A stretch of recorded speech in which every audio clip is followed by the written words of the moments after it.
ഞാൻ റീന. എവിടെ ഓടി ഒളിക്കും? ഈ പ്രശ്നം എന്നെ തകർക്കും എന്ന് ചിന്തിച്ചു ദുഃഖിച്ചിരിക്കുന്നവർ ഇത് കേൾക്കണം.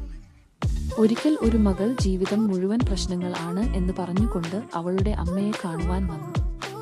ആ അമ്മ വളരെ സ്നേഹത്തോടെ അവളെ സ്വീകരിച്ചുകൊണ്ട് പറഞ്ഞു, മോളെ, നമുക്ക് അടുക്കളയിൽ ഇരുന്നു കൊണ്ട് വിശേഷം പറയാം. മോളെ, നീ 2 കട്ടൻ കാപ്പി ഉണ്ടാക്കൂ.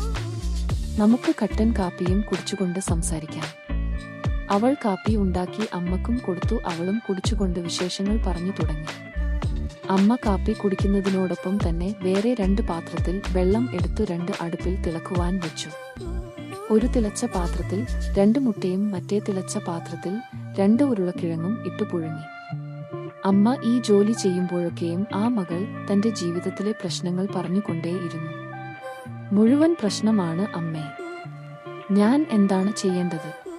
കരഞ്ഞുകൊണ്ടു അവൾ പറഞ്ഞു.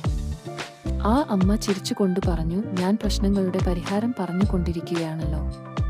മോൾക്ക് അത്ഭുതം തോന്നി. എന്താണ് ഈ അമ്മ പറയുന്നത്? മോളെ, ഒരു സെക്കൻഡ്.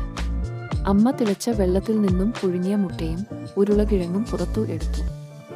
മുട്ടയുടെ തോട് പൊളിച്ചുകൊണ്ട് അമ്മ ഇപ്രകാരം പറഞ്ഞു, മോളെ, നമ്മൾ ഇപ്പോൾ 3 കാര്യം ചെയ്തു. ഈ 3 കാര്യവും തിളച്ച വെള്ളത്തിൽ ആണ് നമ്മൾ ചെയ്തത്.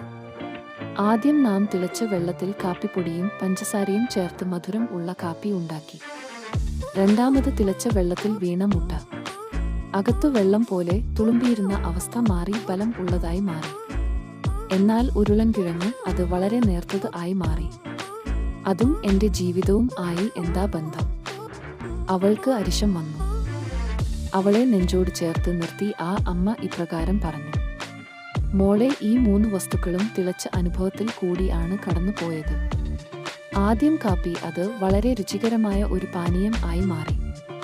രണ്ടാമത്തേത് കൂടുതൽ ബാലവത്തായി തീർന്നു. എന്നാൽ 3ാമത്തേത് വളരെ നേർത്തത് ആയി.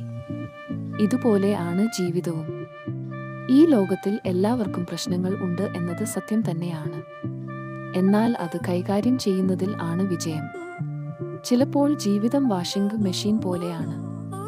അത് നമ്മളെ കുതിർക്കും, അത് നമ്മളെ ഇട്ടു ഉലക്കും, അത് നമ്മളെ പിഴിയും, നമ്മെ ഉണക്കും, പിന്നെയും കുതിർക്കും.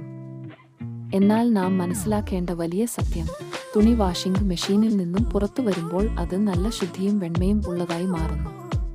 അതുപോലെ ആണ് ജീവിതവും. വിവിധ ചൂടിൽ കൂടി കടന്നു പോകുമ്പോൾ നാം അതിനെ കൈകാര്യം ചെയ്യുന്നത് പോലെ ഇരിക്കും അതിന്റെ ഫലം. അതുകൊണ്ട് ജീവിതം ഓടി ഒളിക്കേണ്ടതല്ല, പൊരുതി മുന്നേറേണ്ടത് ആകുന്നു.